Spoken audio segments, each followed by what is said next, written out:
so now it's time for the Q&A. Knowing that you have to speak out, does anyone have nerve enough to ask me a Q? Yes? Who was your inspiration for freedom?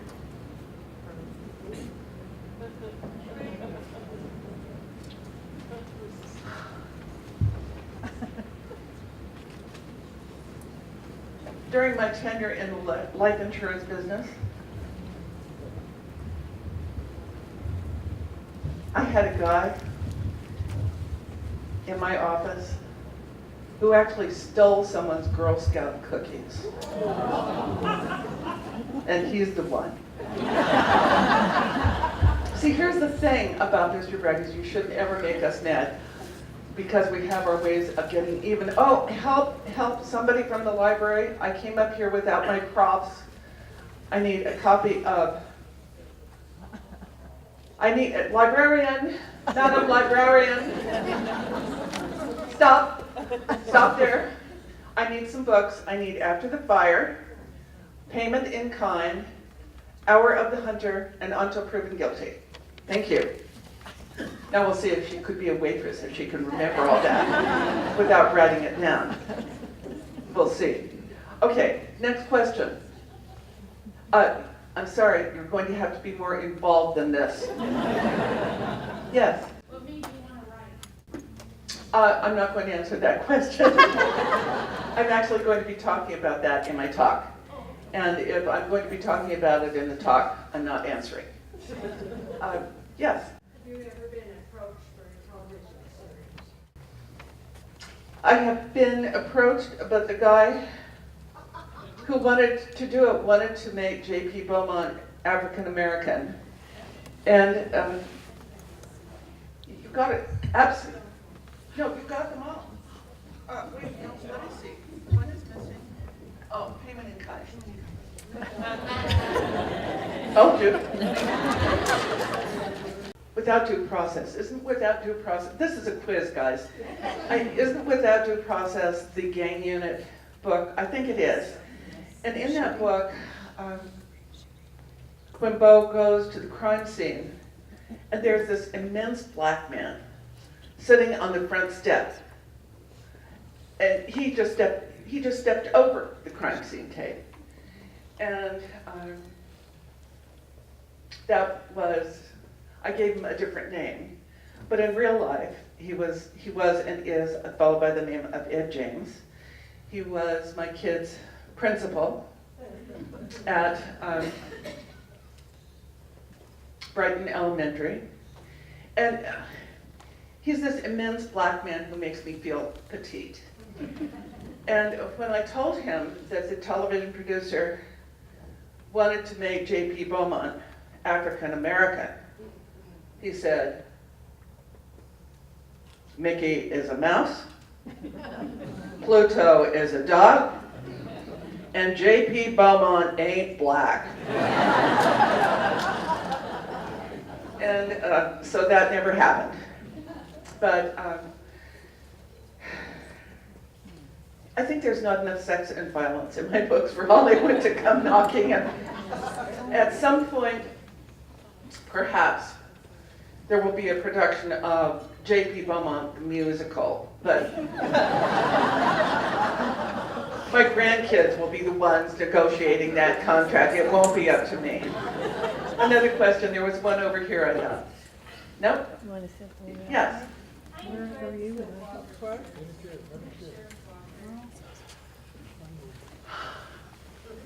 She just said she enjoyed the Walker series. She's actually my cousin. I paid her to sit in the front row to talk about how much she loves these books. Actually, I love the Walker books too, and I'll be talking about how the Walker books came into being in the course of the talk, or in case I forget, you need to ask me at the end to make sure I do something about that. Pardon?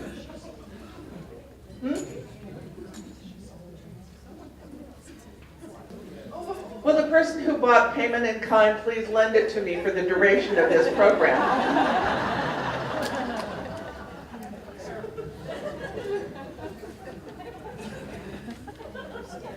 Okay, because the reason I need it up here is the characters who are in this book are all back.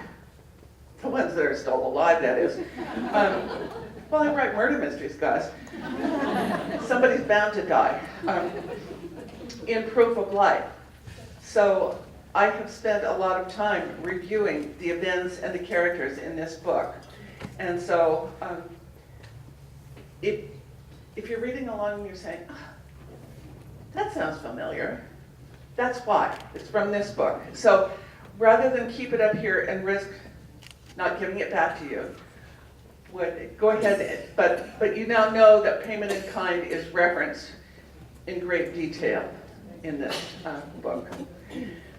By the way, that payment in kind starts with one of those Seattle stalling end of December snowstorms. You know, when it snows and everybody in Seattle goes nuts and they all park their car on the 520 bridge and walk away.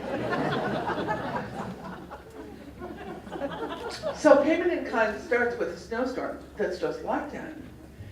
I wrote that scene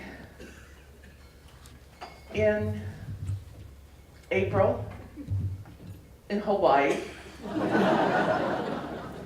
The book came out in February or March. So I was at the Linwood Target, and this lady came up to the table and she said, "You're real fast, aren't you?" Well, I don't think so. She said, "That snowstorm just happened a couple of weeks ago." Well, we had a snowstorm, but it wasn't that snowstorm. Any other questions? Yes? What inspired you to be joining radio, Sheriff? I actually wanted her to be an amateur sleuth, but I had been writing police procedurals for so long that whenever she tried to do something, I said, "Well, you can't do that. You're not a cop." And so I finally had to turn her into a cop. It was the only way to write books. Why do you ask me why I made her short? I dare you, ask me. I was 6 feet tall when I was in 7th grade. And I've always wondered what it would be like to be short. And so I made Joanna Brady be short. I know, sometimes she's 5'4", and sometimes she's 5'2", so she's sort of on a sliding scale. But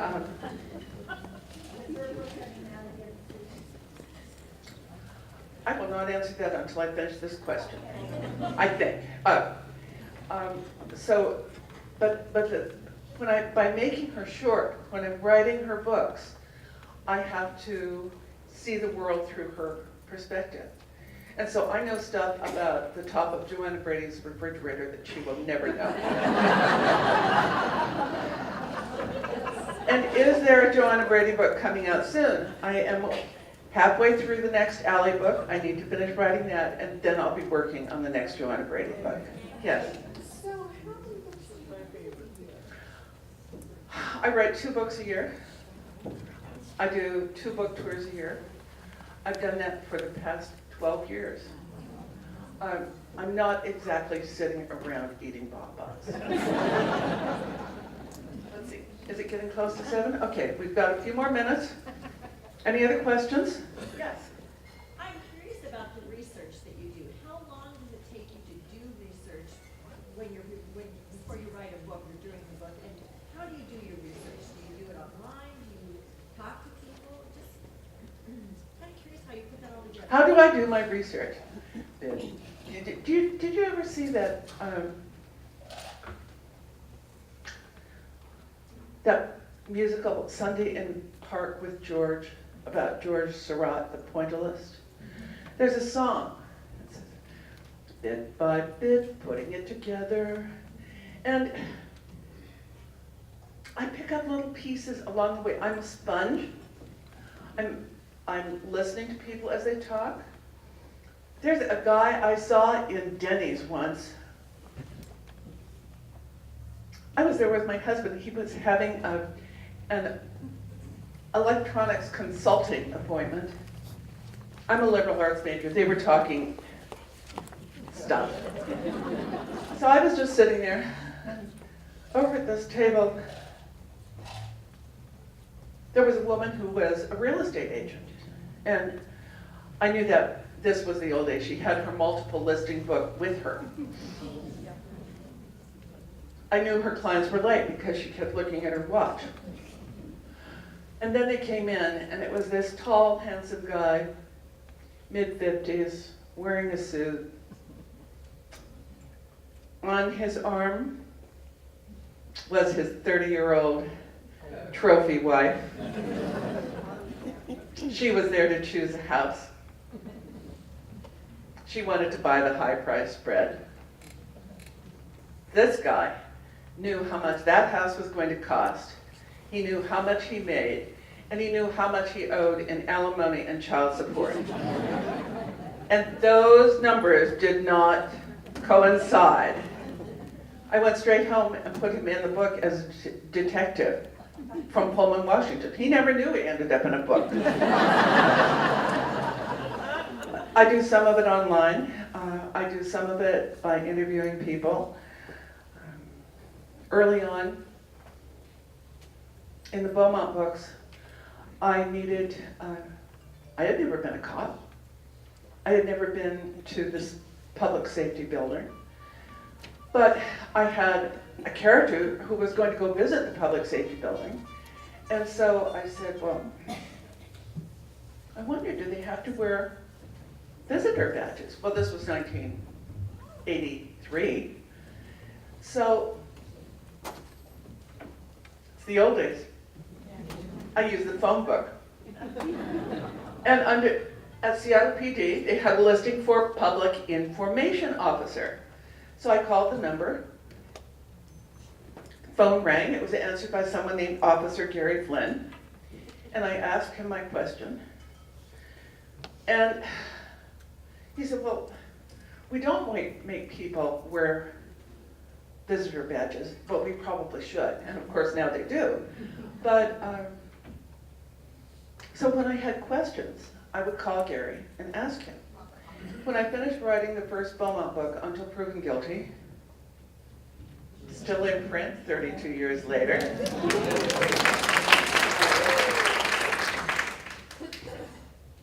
when I finished writing the manuscript, I called Gary Flynn and asked him if he would mind reading it.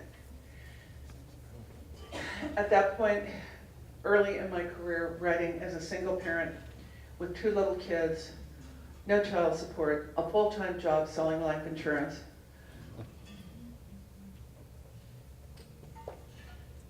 The time I had to write was 4 o'clock in the morning until 7 o'clock in the morning, when I got the kids up to go to school and got me dressed to go sell life insurance. And I had no social life. When the kids went to bed at 8 o'clock, I went to bed at 8 o'clock, 8:05. So when I asked Gary if he would read the manuscript, he said he would, and I took it down to him. And riding up in the elevator, I discovered that the Seattle Public Safety Building had Seattle's slowest elevator, which was a detail I put in the next book, and instantly people thought I was a retired Seattle homicide cop. But I gave Gary the manuscript.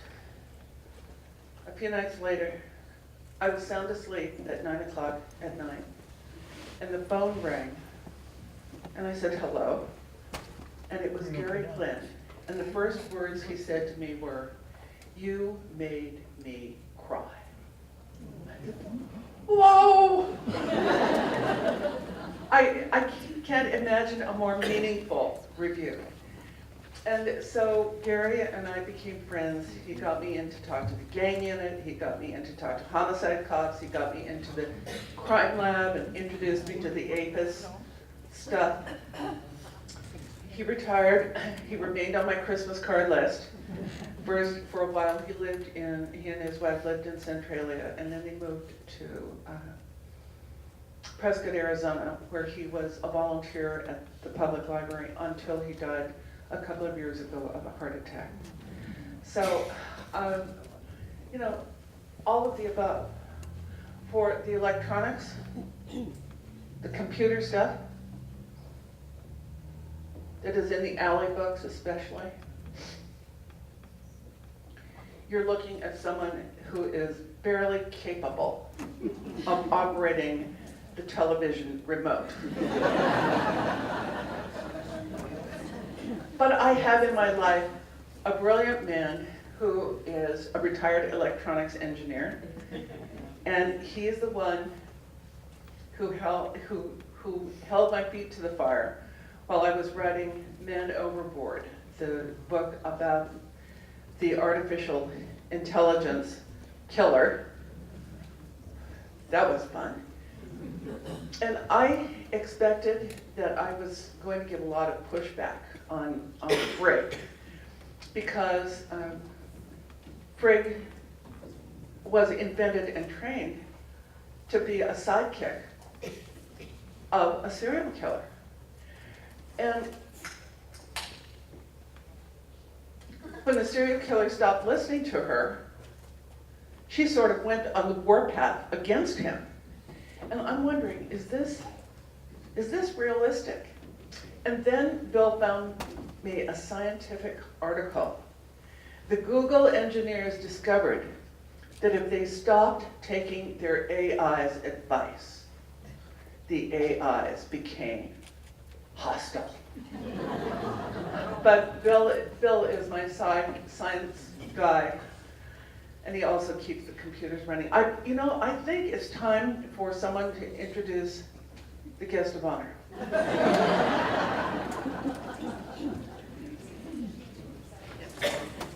Good evening. Thank you so much for joining us. Just a couple of things I need to tell you before we get to more of our main event. Tonight's event is sponsored by the Friends of the Spokane County Library District. The Friends are a community-based, nonprofit volunteer group of citizens whose mission is inspiring passionate lifelong learners to invest in their community libraries. The funds they raise support childhood literacy and reading programs for youth, science, technology, engineering, and math programs in libraries, educational activities for all ages, including resources for job seekers and local business owners, author programs and exclusive literary presentations like tonight's event and November's Spokane's reading, special events and workshops such as our 3rd annual Raiders Conference that's coming up on October 14th. To discover more about becoming a friend of the library, please stop by our table this evening in the back or check out our website at www.seldfriends.org. And this year, Spokane County Library District celebrates our 75th anniversary, so please pick up a copy of Engage, our events magazine, to read our story and find out how you can celebrate with us. J.A. Jance is a New York Times best-selling and award-winning mystery author with more than 20 million books in print. Jance's writing career spans 3 decades and includes more than 50 books in 4 different series: Allie Reynolds, J.P. Beaumont, Joanna Brady, and the Walker Family, along with a volume of poetry. Although she was once denied entry into a university-level creative writing class, she didn't let that stop her from living her dream and becoming a writer. Born in South Dakota and raised in Bisbee, Arizona, she and her husband Bill split their time between homes in Arizona and Washington, accompanied by their miniature dachshund, Jojo. I'm very pleased to introduce J.A. Jance. Let's welcome.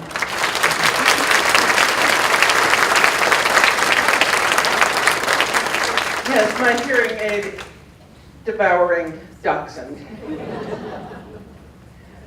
I'm very happy to be here tonight, and I'm happy to be in a room full of people who obviously get me. I seldom do book clubs because, in my experience, book clubs sort of make themselves read the literary equivalent of castor oil. If a book is serious enough, it will be good for you.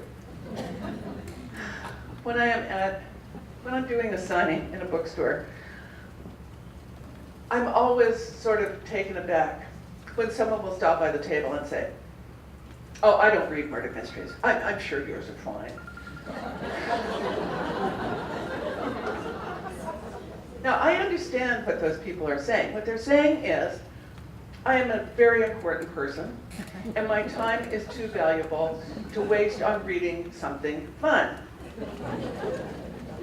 But I think it's sort of rude to say that to a mystery writer.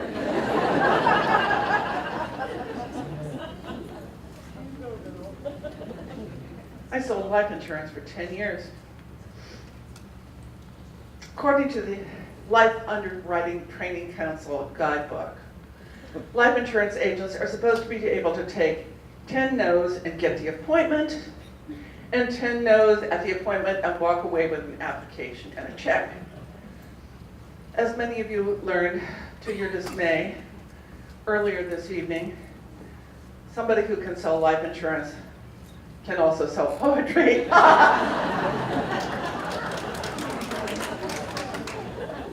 Compared to life insurance, poetry is easy. But those people who say that to me in public about not reading murder mysteries, I'm sure they're always astonished when they find themselves out in the parking lot holding one of my autographed books that they had just purchased.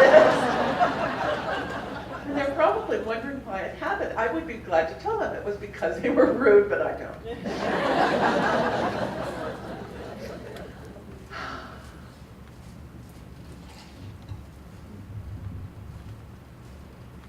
People come to events like this as a way of learning a little about the person who puts the words on the pages. And so I'd like to give you a little of my background. I was born in South Dakota. My father was from a small farming community in northeastern South Dakota, Marvin. My mother was from Summit, as Grandpa Anderson called it, 10 miles away. In 1935, my father went to Summit courting my mother's younger sister, Toots. And Grandpa Anderson liked to tell us kids, he said, I told him, Norman, in this house, we eat the old bread first.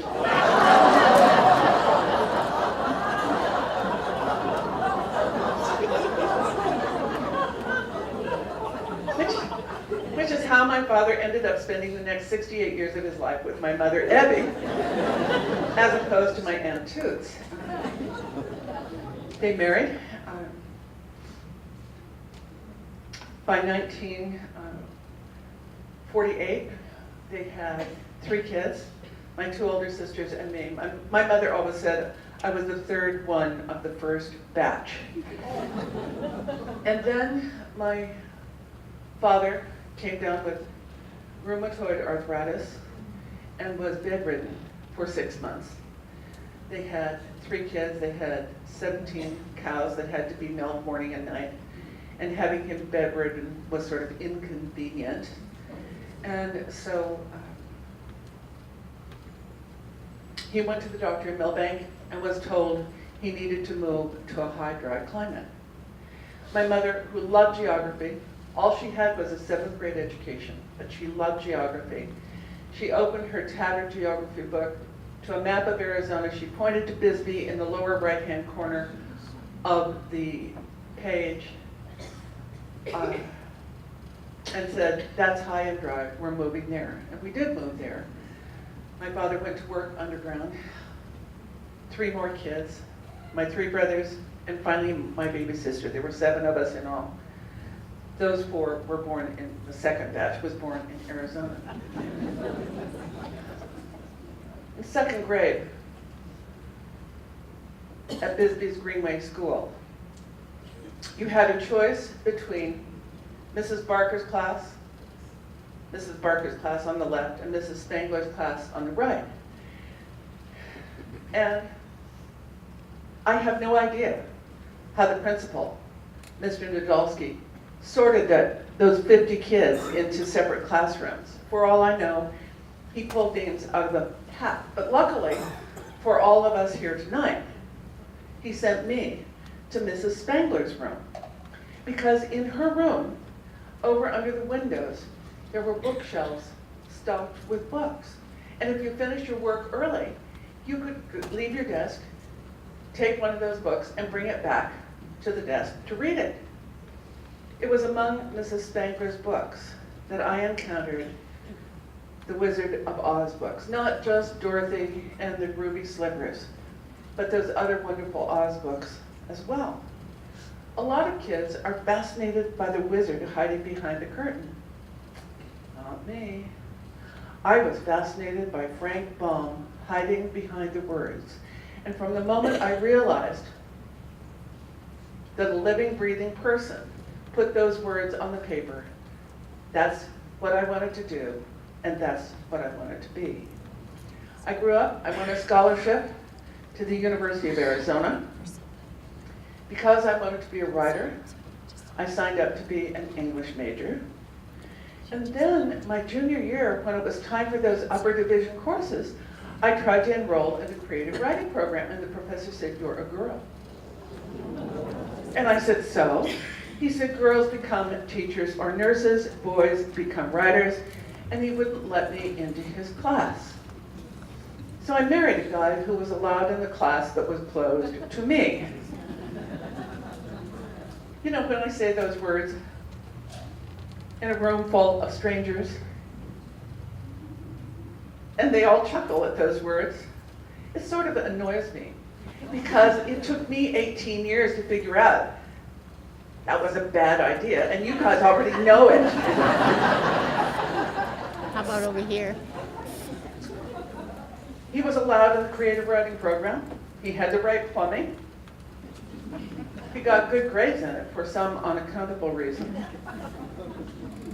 He never had anything published. He imitated Faulkner and Hemingway primarily by drinking too much and writing too little. But that didn't keep him from telling me in 1968, "There's only going to be one writer in our family." And on, yeah, well, he was sort of right. There was only one writer in our family. But here's the thing. Since I couldn't be in the creative writing program, I got a teaching degree. Eventually, I taught English in Tucson for 2 years, and then I was a K through 12 librarian on the Tohono O'odham Reservation for 5.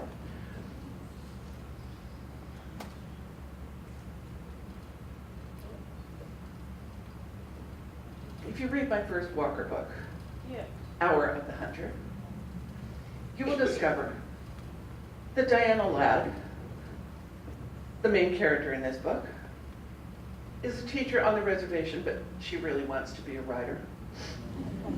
Like me, she had a husband who was allowed in the creative writing class that was closed to her. Her husband is dead at the beginning of the book.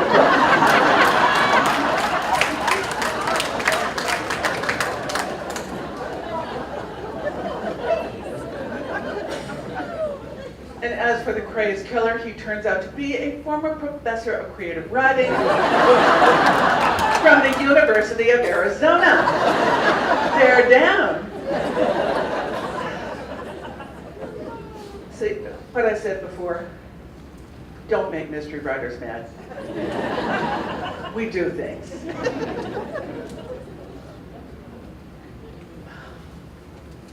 I spent 18 years of my life with my first husband, comma, the rat, comma.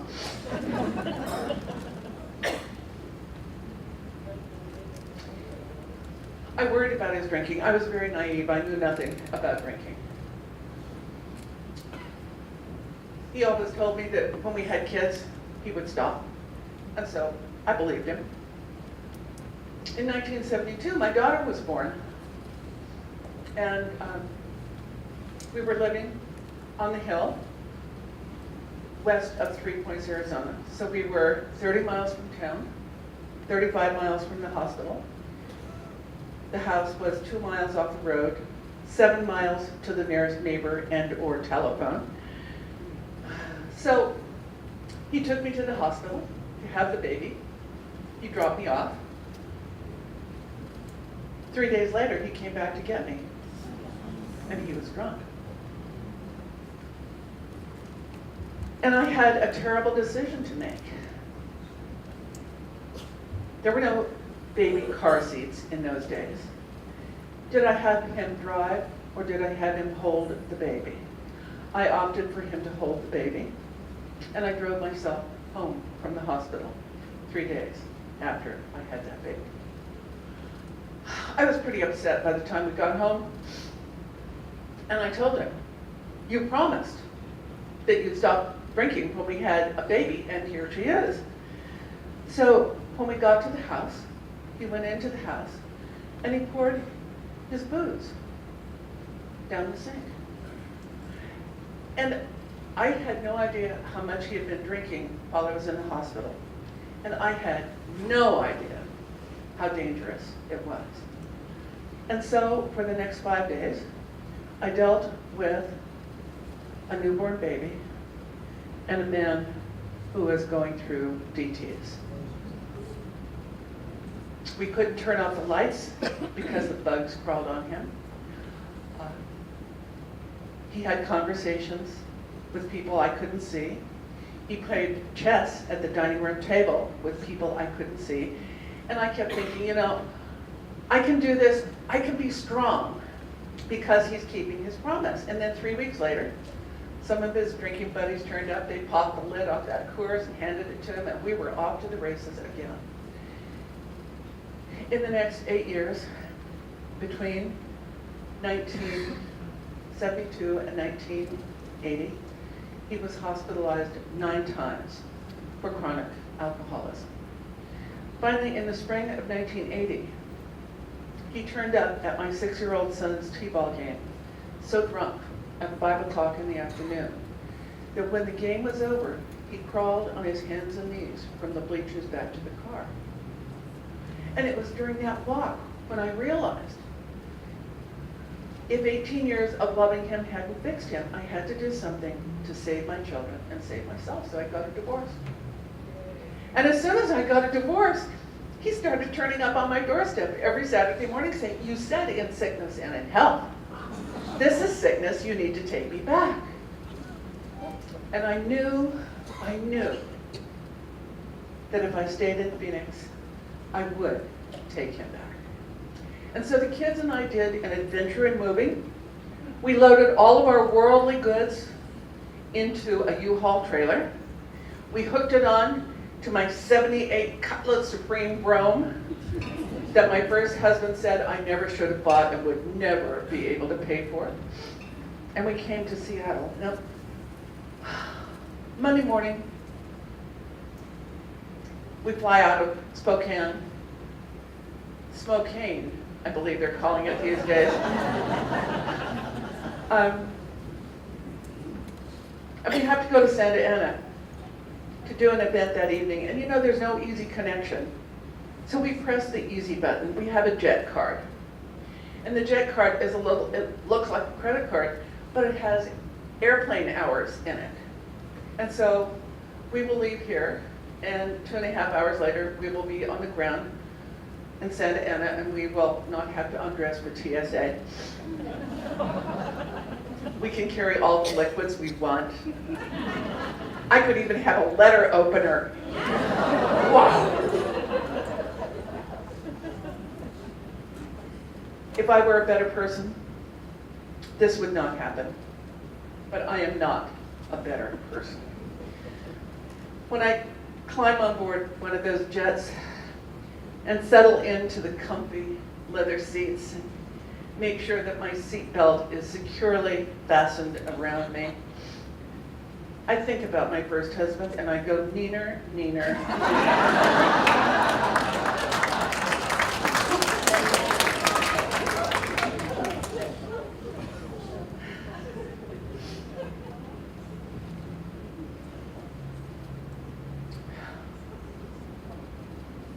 I came to Seattle. I arrived the 2nd of July of 1981. And in 1982, March of 82, someone at a Dale Carnegie course heard me tell a story about how my first husband and I encountered a serial killer in Tucson, Arizona in 1970. And she said, somebody should write a book about that.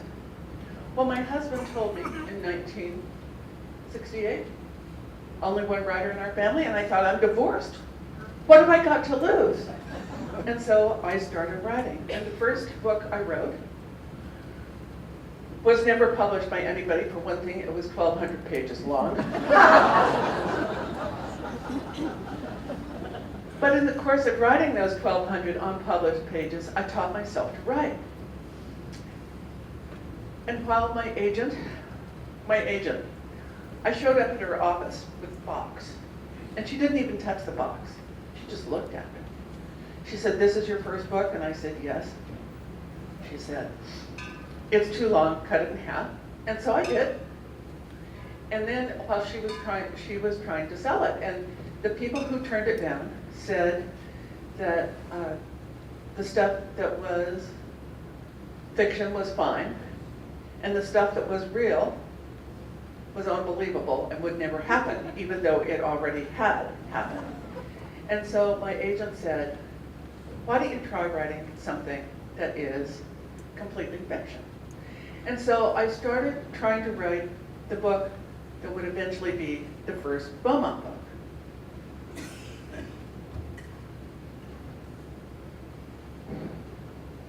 And it didn't go anywhere. I spun my wheels for about 6 months. Finally, it was spring of 1983, spring break. I sent my kids to Camp Orkila, and I sent me to Portland to stay with a friend from my life insurance days. I got on the train with a stack of blue line notebooks and a fistful of ballpoint pens. And as the train pulled out of the King Street station, I thought, what would happen? What would happen if I wrote this book through the detective's point of view?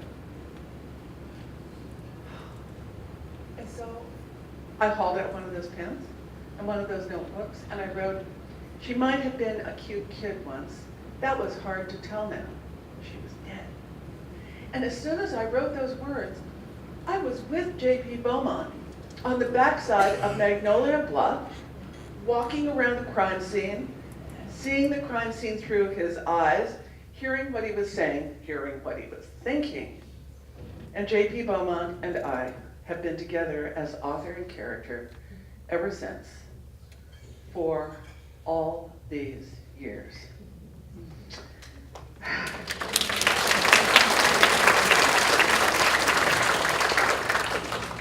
When I started writing about Beaumont,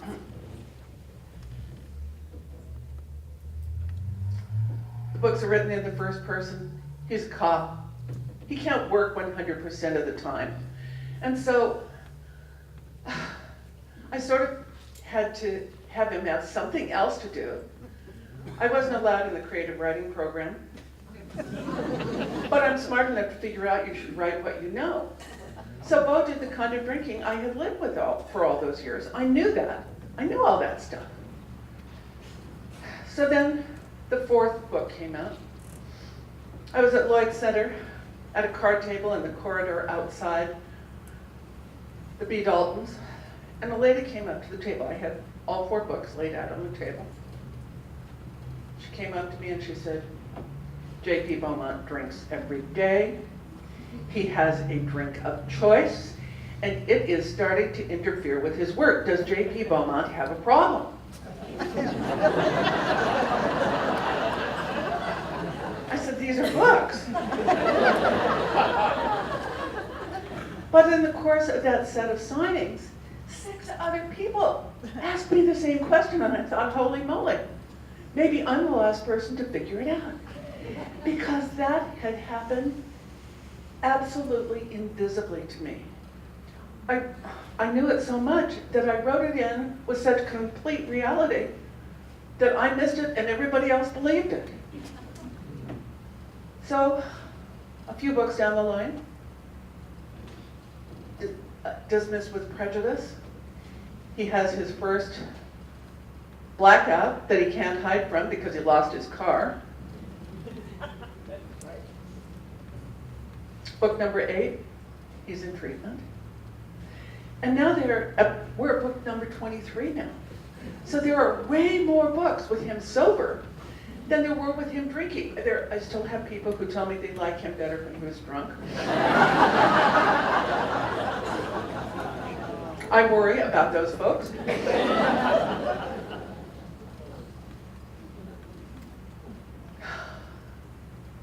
A number of years ago, I was in Texas, in Austin at the Texas Book Festival. And I was sitting at the table autographing books. And when you're the author sitting at a table, you're sort of a target. And every book event has the potential of having at least one nutcase. Now, I don't see anybody like that in this room tonight. I think we're okay. The most amazing event like that was the grand reopening of the Smoky Point Safeway. The advertising for that, the sales rep put little brochures under the windshield wipers of all the cars in the parking lot. So I was seated in what we later referred to as the fruit and nutness section of the grocery store. And this guy came waltzing up to me, waving the brochure. He said, "Are you the lady who writes the murder mysteries?" And I said, "Yes." He said, "I've just been acquitted of murdering 7 people. Do you want to write my book?" No, thank you. So I was in Texas, and I was signing books, but you have to have situational awareness. And I could see that there was this guy in line who was grinning at me from ear to ear, and I thought, oops, he's the one. So finally, he got in front of me, and I could see over the edge of the table that he was pushing a stroller with a baby in it. Not a baby, a toddler, 2, 3 years old, something like that. And he said, "My name is Rob. I first started reading your books at Rose Hill Junior High in Redmond, Washington, where my grandson started school just this week." He said, "As soon as I read my first Beaumont book, I knew I wanted to be a cop." He said he graduated from high school. He joined the military. The whole time he was in the service, he worked as an MP. He said when he got out of the military, he was a raging alcoholic, but he still wanted to be a cop. So he got hired by a small jurisdiction in Central Texas. They sent him to the police academy. And then he said, on the day I got out of the academy, on the day I graduated, I realized that if I was ever going to be the kind of police officer J.P. Beaumont was, I had to get sober.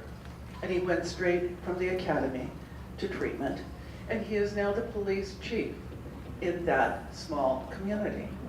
But he said, "I came today because I wanted to introduce you to my daughter. This is Morgan. My wife wouldn't let me name her JP."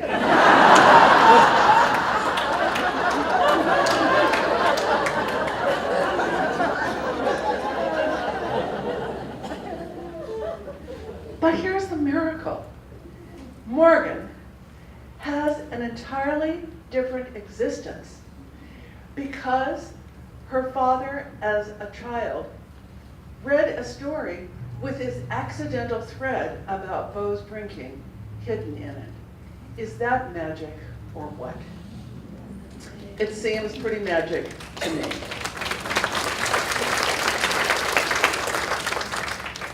How are we doing time-wise? Okay, we're doing okay. I bet you thought I was going to spend this whole time reading to you from Proof of Life. I don't read at readings, I'm sorry. I gave up on having to read aloud in 2nd grade when I was one of the bluebirds and we had to listen while all those yellow birds. Oh my God. So, no. What I like to do is talk at readings.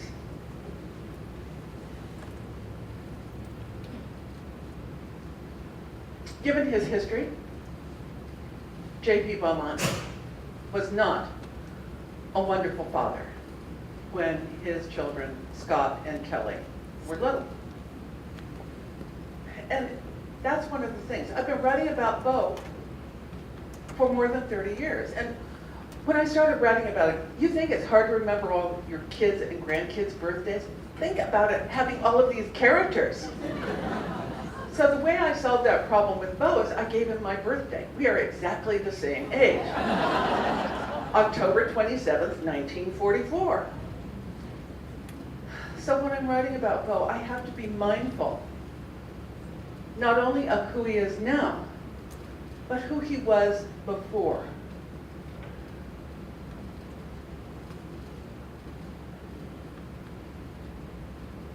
When this book starts, he's in Bellingham.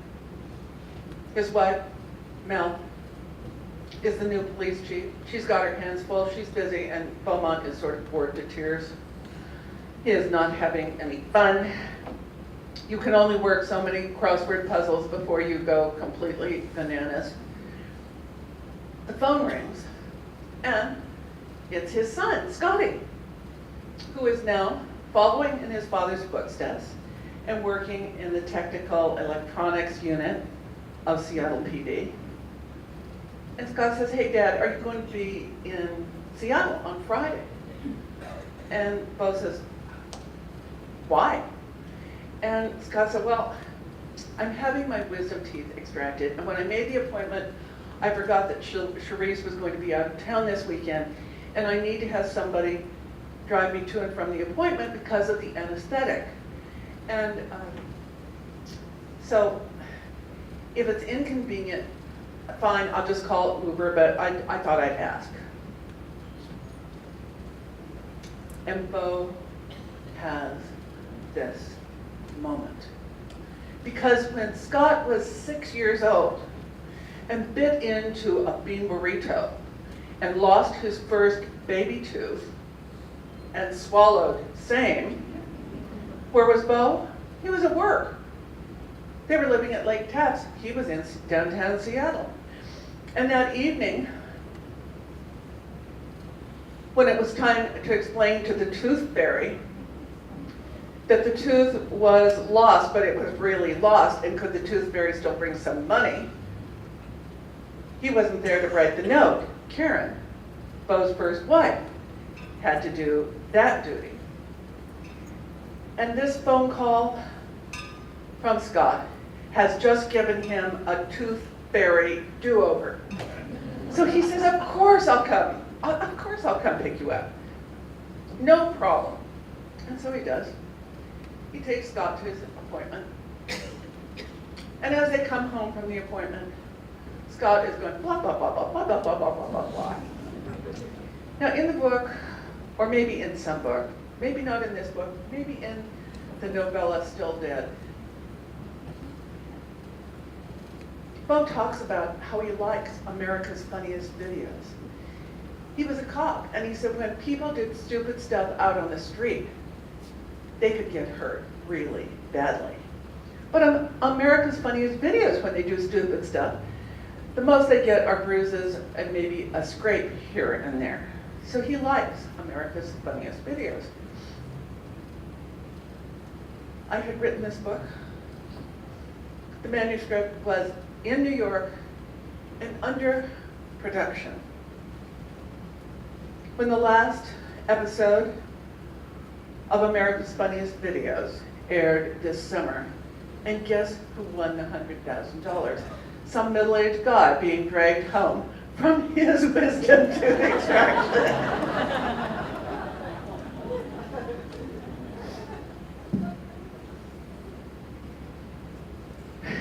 In this book, you're going to meet a dog. I promise you, you will love her. Her name is Rambo. Not a mistake, that's her name. How did Rambo come to be in this book? How did the Academy for Canine Behavior, a real establishment in Woodinville, Washington, come to be in this book? Well, years ago, my son Bill J., who is sitting back there in the corner. He's the big guy, football coach. He came dressed in his coaching clothes.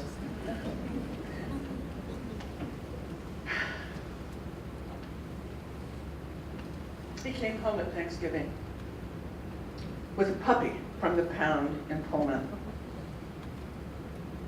It was a scrawny little thing called Boney. He was Boney. And we had just purchased new carpeting for the mobile home our sons were living in Pullman. And I knew if house training that puppy was up to them, the carpet was doomed. So I said, okay, tell you what, leave the puppy here, and between Thanksgiving and Christmas, I will housebreak this puppy. And I did. And he was so little that I could carry him up and down the steps with one hand. Christmas came. They went back to Pullman. They took Boney with them. Sunday night. Thursday, they were back. Because Boney had bonded with Grandma and the two golden retrievers. And all he would do was cry. He wouldn't eat, he wouldn't do anything else. And so Boney became our dog. Now, the thing about rescues is you don't know what you got right off the bat. They don't come with papers. And so Boney grew. And pretty soon he was this tall. And when he was that tall, I took him to see our vet. I do not remember our vet's real name. We called him Dr. 80 Bucks.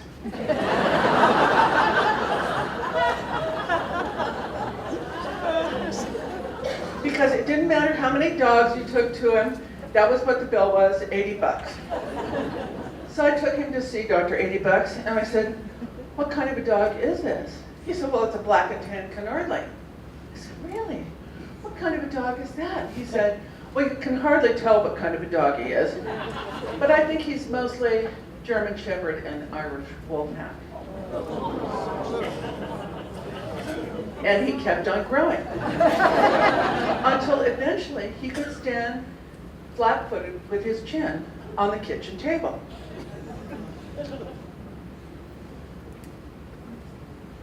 How many times did my mother say, do not throw a ball in the house? Well, somebody in our house threw a ball, and Boney went galloping after it, crashed into a brass and glass table, and broke a tooth. We went to see Dr. 80 Bucks. And he said, this is an important tooth. And he's a young dog. If you don't get him a root canal, all of his teeth are going to fall over to one side. Dr. 80 Bucks didn't do root canals. He referred us to an expensive dentist who did. So we dropped Boney off for his procedure. And when we came back to pick him up, the dentist came out and read us the riot act. He said, this is a vicious dog. He needs to be put down immediately.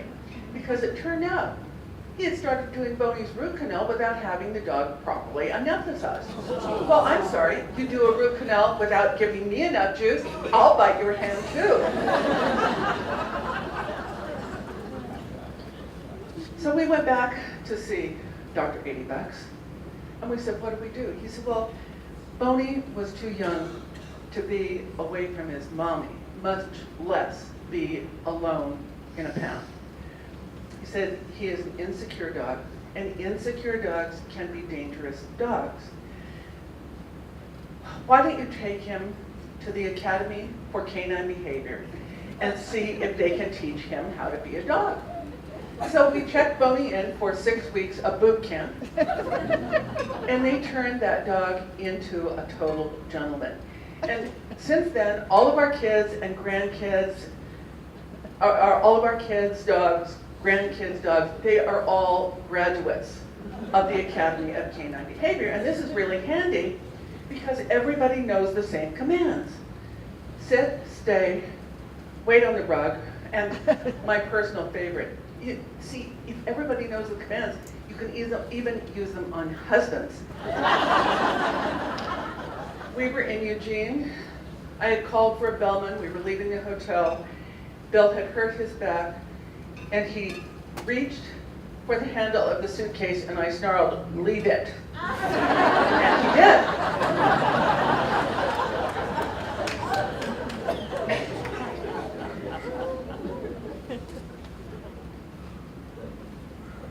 You've met Pony if you have read Hour of the Hunter, because Oho in Tahana Adam means bone, and that was Davy Ladd's dog. See, I put little stuff in. It's pieces of my heart that go in. You don't know it, but they're there.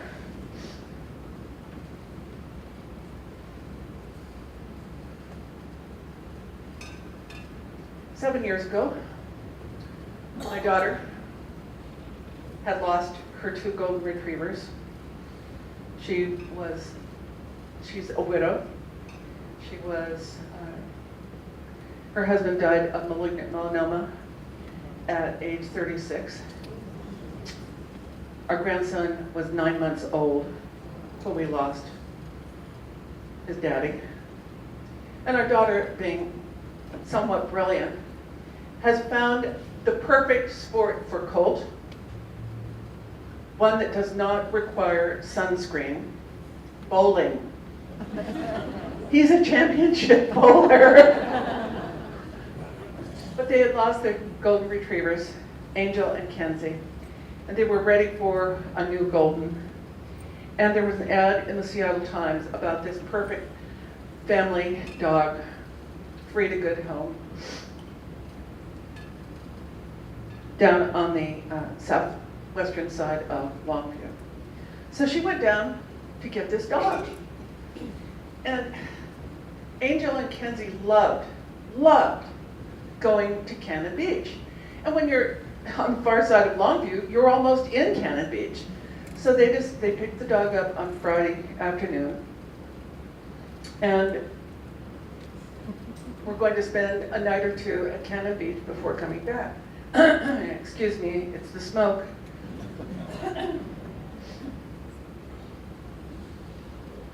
They got to Cannon Beach. My daughter got out of the car with Snowflake on the leash.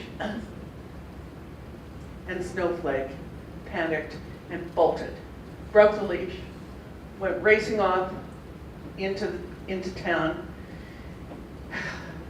John had to leave Colt with the hotel clerk. And then the Cannon Beach cops helped her round this dog up and get her back in the car.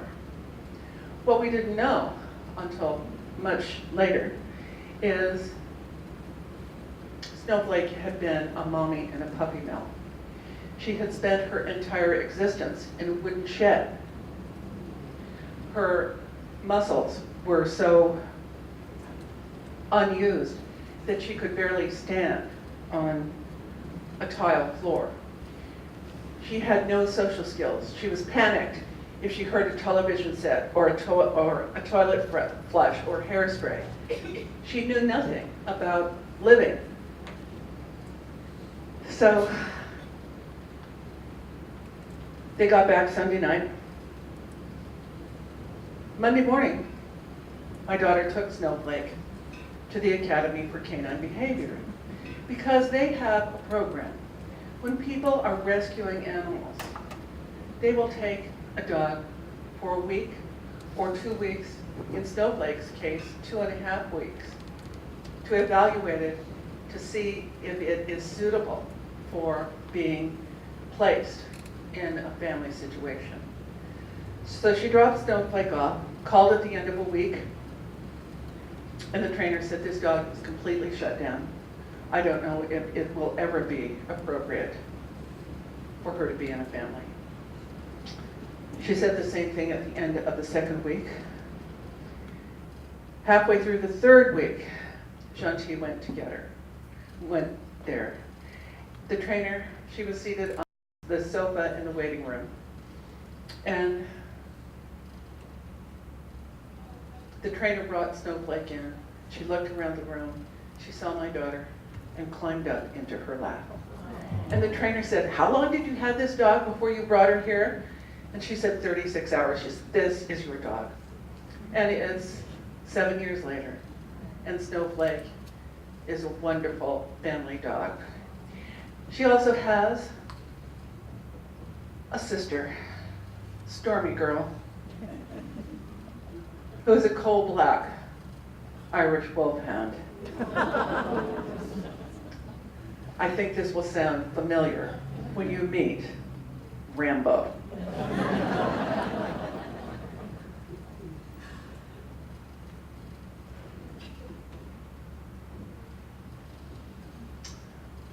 With the hurricanes in Houston and bearing down on Florida, you can't help but think of all of those people and animals that are in mortal danger right now. When Katrina happened, the loss of life was far greater than it would have been otherwise. Because when the rescuers showed up and told people, well, okay, we're here to take the people. And people said, well, what about my pet? They said, oh no, we're just taking people. And the people said, well, if you're not taking my pet, the hell with you, I'm not going. And they didn't. And many of them died. My sister Janie was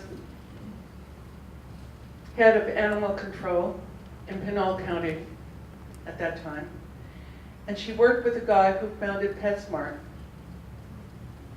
and got them to talk to the people who run the shelters and made them understand when you're rescuing families, you have to take everybody. And that was why it was so wonderful when the Cajun Navy was there in Harvey, for Harvey. When they brought the people out, they brought the animals out as well. And I believe that accounts in large measure for the lowered mortality rate in the case of that terrible storm.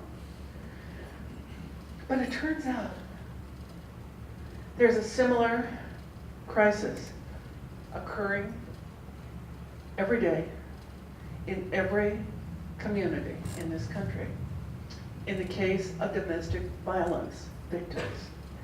Because when the abused spouse, usually the woman, sometimes the man, takes the kids and leave, they leave with nothing but the clothing on their back.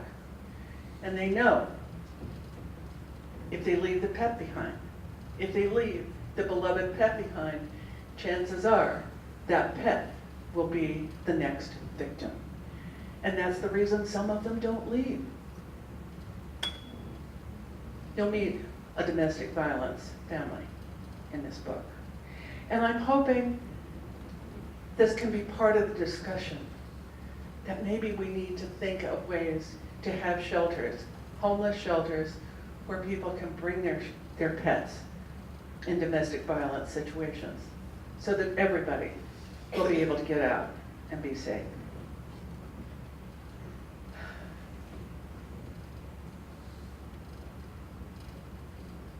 In 1982, my husband, my first husband, was living in Phoenix, working construction. He broke his wrist in May. He was living in a house that belonged to his mother. He didn't have to pay rent. He didn't have to pay utilities. But he broke his wrist in an on-the-job accident, and so he had workman's comp coming in. So from May to November, he drank every day.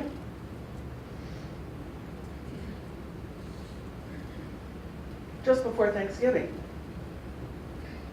his mother, Mary Grandma, called him up and said, guess what? I just got a last-minute ticket to come to Phoenix so we can have Thanksgiving together. And without giving a thought to how much he'd been drinking for how long, he decided to sober up for her visit. They had Thanksgiving dinner together. At midnight that night, a Tempe police officer found him lying in the street. At first they thought he was the victim of a hit and run. He was not. He was hospitalized. They discovered he had gone into DTs. He was hospitalized with no liver or kidney function. And he died a little over a month later. A few minutes before midnight on New Year's Eve. I came down to help marry Grandma. Came down to Phoenix. And then when I came home, I had to get out the documents you must present when someone dies. The birth certificates, the marriage certificate, the divorce decree. And they were all in the strong box. During all those years, decades, while I was married to him, and while I wasn't allowed to write, I wrote anyway, jotting off little pieces of poetry while he was passed out cold in his recliner. And because I thought I was being true to my art, I knew I wasn't being true to him, so I hid them in the strongbox. He never saw them. He never saw them.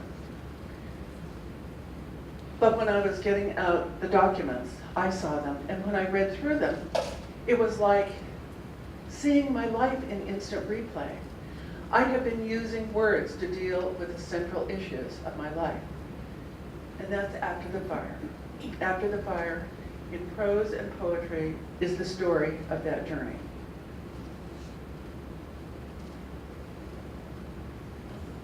The title poem to After the Fire goes like this.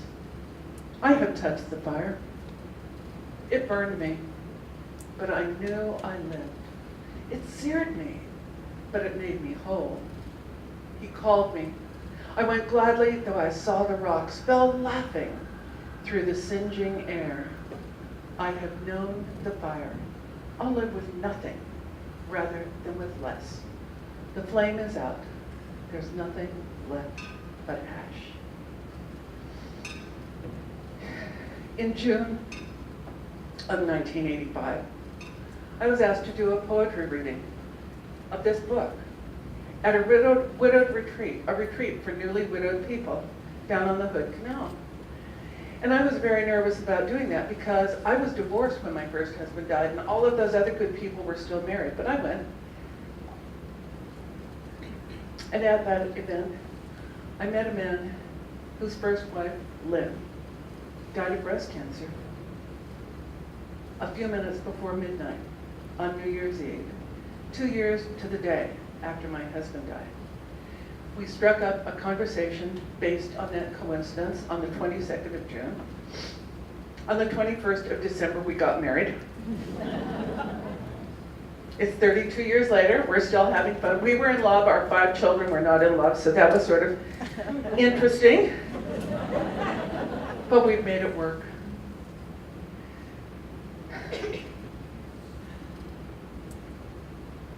One of our first road trips after we got married was a trip to Arizona in August of the following year to celebrate my folks' 50th wedding anniversary.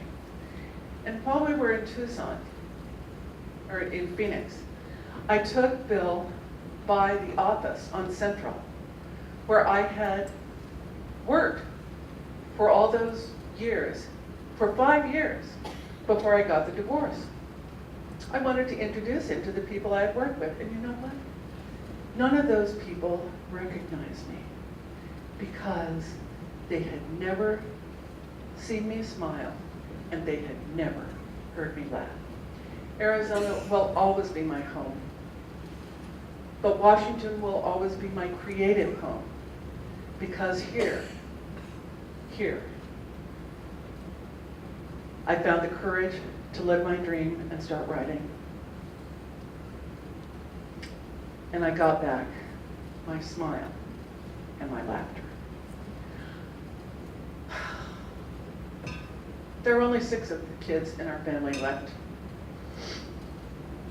And periodically, they all go nuts.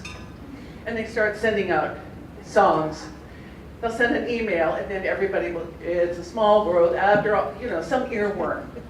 One of those songs that we all remember, that we all used to sing together. Now they're planning a family reunion for next summer.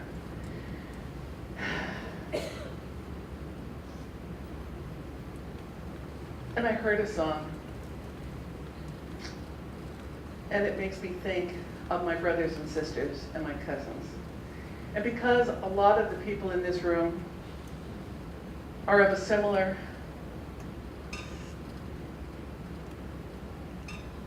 time, I'm going to share it with you tonight. It has nothing to do with the book, but I'm going to share it with you anyway. And you know, if you don't like the way I've done this talk, please get your money back from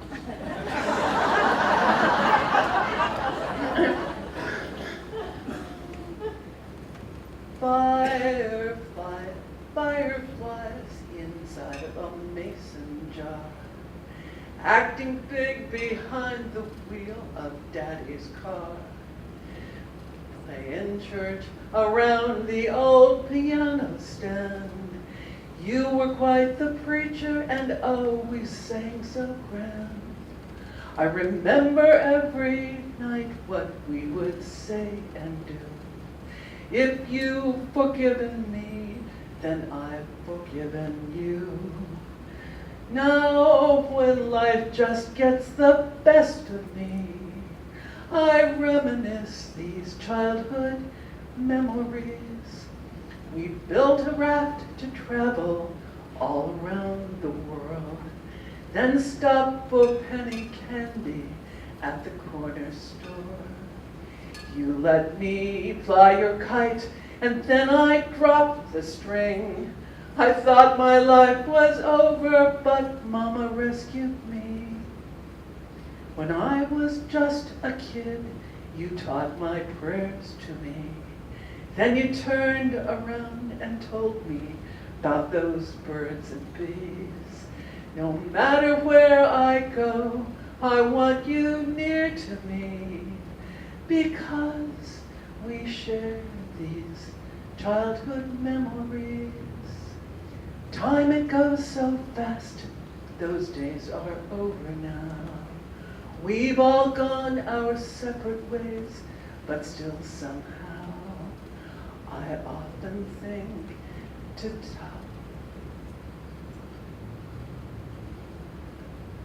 telephone and talk to you, to see if you remember things the way I do. It won't be too much longer till we're old and gray, and winding up our travels here on life's highway. Come what may, I'll have you near to me when I reminisce these childhood memories. By the way, that song is by Iris DeMint. Thank you so much.